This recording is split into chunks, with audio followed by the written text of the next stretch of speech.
OSIRIS-REx continues the amazing legacy of exploring the solar system through sample return.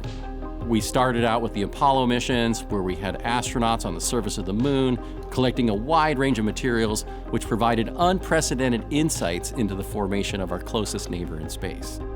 We've seen comet dust return from the Stardust mission, and asteroid particles returned by 2 Japanese missions, Hayabusa and Hayabusa 2. And OSIRIS-REx goes beyond those other missions, especially Stardust and the Hayabusa programs, by bringing back a lot of sample. We're bringing back, we estimate, about 250 grams of material, about the size of a coffee cup full of this precious, pristine carbonaceous asteroid sample.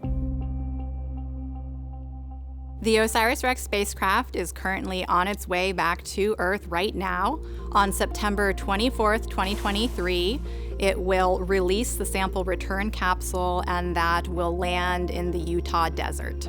We will go out into the field, get the sample, take some soil samples and air samples for contamination knowledge, and then bring the sample return capsule to a temporary clean room at the Utah Test and Training Range. There we will actually take off the heat shield and back shell and some other components for safety. And inside of that is what we call a sample canister. Sample return capsule is kind of like a nesting doll. We have these multiple layers of protection.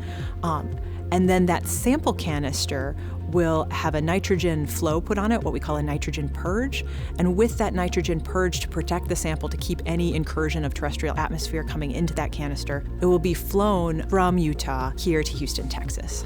The astromaterials curators at NASA Johnson are the best in the world. They are fantastic at preserving material. The samples will be in a special custom-built clean room. The samples themselves will be inside of a nitrogen-filled glove box.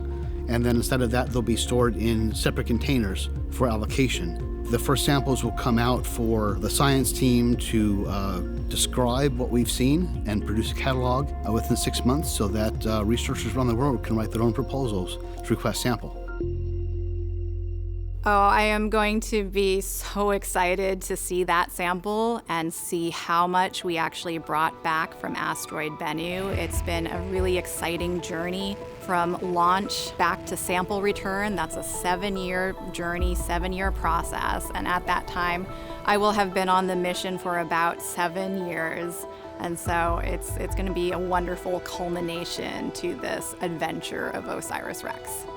I joined OSIRIS-REx and became part of the mission about 3 years ago. It's been really incredible for me because I watched this mission launch on my cell phone when I was a postdoc. I heard about it get selected before I applied for my PhD program, and I remember thinking like, 12 years, it's gonna come back. I wonder where I'll be.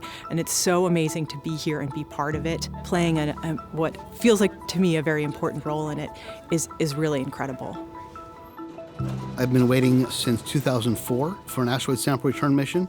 It's been the majority of my career getting ready for sample return. In some ways, a blink of an eye since launch happened. In other ways, it's been a very long time waiting for this precious sample to come back.